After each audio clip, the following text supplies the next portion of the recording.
Un saludo fraternal, mis queridos hermanos, en el nombre de el Señor resucitado Cristo Jesús. Este es tu hermano y servidor, Daniel Cali, del Apostolado Católico Anahuí. Hoy en Catequesis Apologética y Predicación, continuando con reflexión semanal, vamos a estar reflexionando.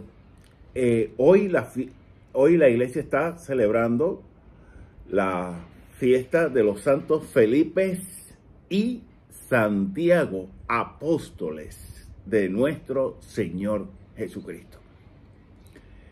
La palabra apóstol, pues, significa el que fue enviado, el que ha sido enviado. Pero, y si nos fijamos bien, la palabra ángel también significa el enviado, pero el apóstol tiene la distinción de que fueron los 12 que el Señor instituyó, ¿ok? Son 12 apóstoles. Y a veces yo veo por ahí en videos, en páginas de la internet, en periódicos, en radio, escucho que el evangelista, el apóstol, y pues de estas iglesias autodenominadas iglesias, porque hay que decirlo así, autodenominadas iglesias, y ellos mismos se nombran a veces hasta obispos se hacen llamar, ¿ok? Entonces, pues, para que no nos cojan de lo que no somos, hermanos, los apóstoles fueron los 12 que el Señor instituyó. Pero sabemos que 12 menos 1 son 11 y después 11 más 1 son 12. ¿Por qué digo esto? Pues porque Judas, según la tradición, murió antes de la resurrección del Señor, ¿verdad? ¿Por qué? Porque el peso de la culpa de traicionar al Señor, recordemos que el Señor mismo había dicho, más vale no le habría haber nacido. Entonces, pues tengamos eso en cuenta. Pues la iglesia hoy está celebrando, como dije, la fiesta de los santos Felipe y Santiago. Y voy a explicar ese nombre Santiago, cómo sale ese nombre Santiago, ¿verdad? Y entonces, para que así entendamos por qué ese nombre Santiago, cuando en hebreo el nombre es Jacobo o Jacob, o Jacobo, ¿verdad?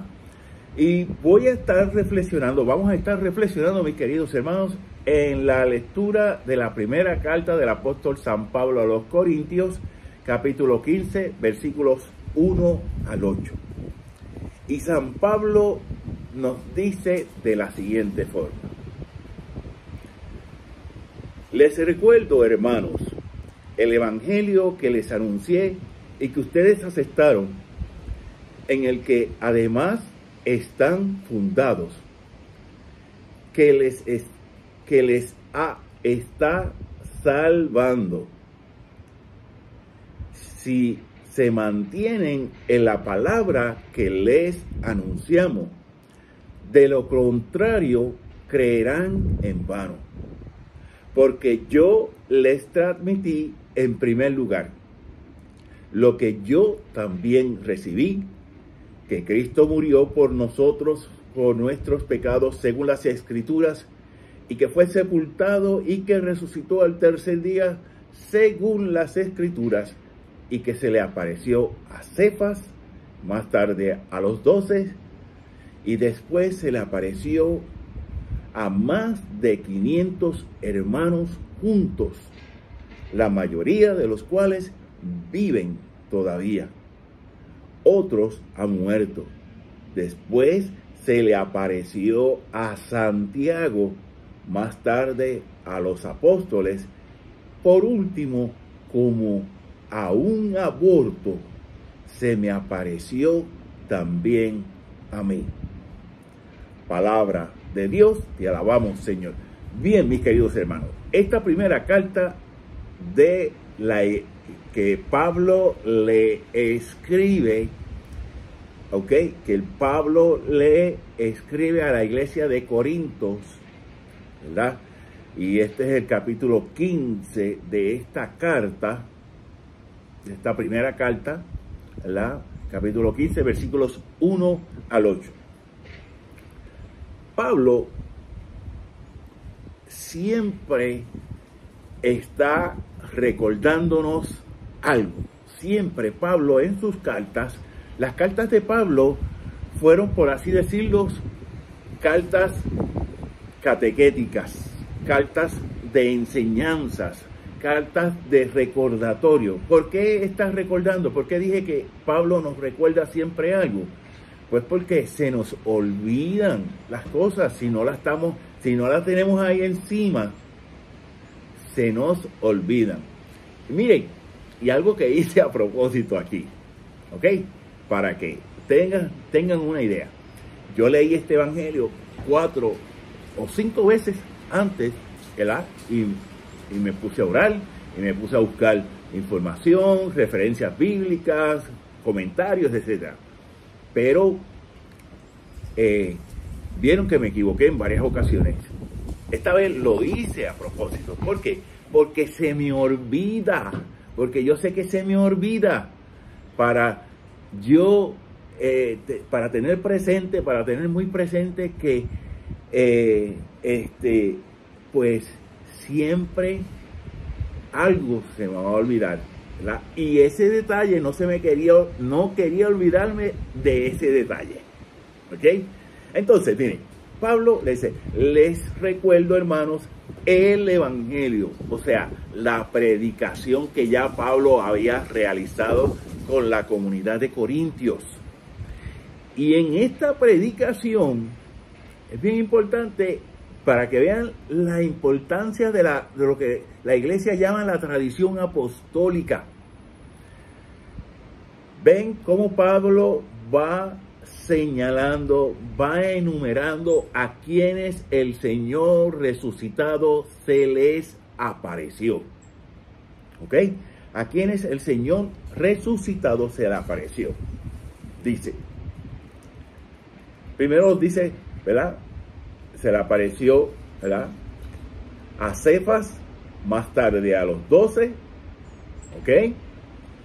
Después se le apareció a más de 500 hermanos juntos. Vamos a detenernos aquí un segundo. Más nadie en los evangelios y en las demás cartas, inclusive de las cartas de Pablo, menciona esto. ¿Por qué? Porque originalmente esto proviene de lo que estaba mencionando hace un rato, que es la tradición apostólica, mis queridos hermanos, la tradición apostólica, ¿verdad? La tradición apostólica, que seguramente Pablo aprendió de Pedro y los demás apóstoles, y ese detalle es muy importante que lo tengamos muy presente. Se le apareció a más de 500 hermanos juntos. Y vamos un poquito más allá. Y algunos de estos están en ese momento que Pablo estaba escribiendo. Y para que podamos entender esto, como ya he dicho otras veces, tenemos que entender el contexto bíblico, específicamente cómo se formó la Biblia. Y lo voy a mencionar así, como dicen en mi barrio, abuelo de pájaro. Y hay pajaritos por ahí porque estoy en Fort Mountain, aquí en la montaña, en Georgia. Estoy aquí, estoy abrigado porque está frío, pero estaba muy bueno. Y ahorita voy a tratar de sacar un poquito más de videos, y si puedo durante esta reflexión más adelante saco videos del lugar, también mientras estoy reflexionando y hablando. Bien, entonces miren hermanos, la Biblia se dieron 5 pasos, ¿verdad? Primero, los eventos. Segundo, la tradición oral. Tercero, la tradición escrita. Esa tradición oral se comenzó a escribir para el beneficio de las comunidades de ese entonces, no para el futuro, no para nosotros. Cuarto, la edición. El orden en el que aparece esta carta y la segunda carta y todas las cartas de Pablo y todos los escritos de la Biblia es producto de la edición, hermanos, ¿verdad? Y quinto, la canonicidad, donde se reunieron las respectivas comunidades, ¿verdad?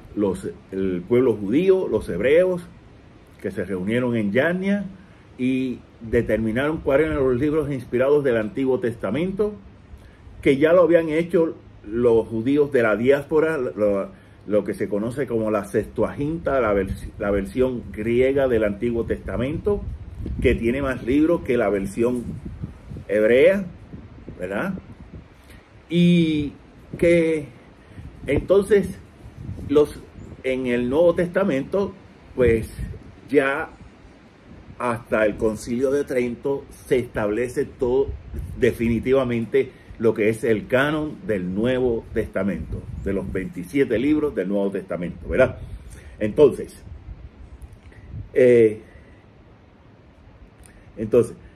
miren, quise mencionar la parte, ese segundo párrafo primero, porque es bien importante, ¿verdad? Aquí señalar que Pablo se hace eco y utiliza como instrumento de esta carta la tradición apostólica, ¿ok? Entonces, ¿por qué? Porque le está recordando, como dije al principio, le está recordando ese evangelio que él predicó, pero que antes de él predicar, él recibió, él escuchó la predicación. Y según la tradición apostólica, Pablo estuvo 3 años en Arabia estudiando en discernimiento. Recordemos que Pablo era discípulo de Gamaliel, un maestro fariseo, ¿ok? Un maestro fariseo y muy estimado dentro del pueblo judío, ¿ok?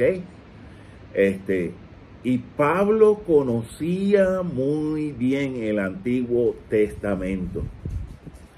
Y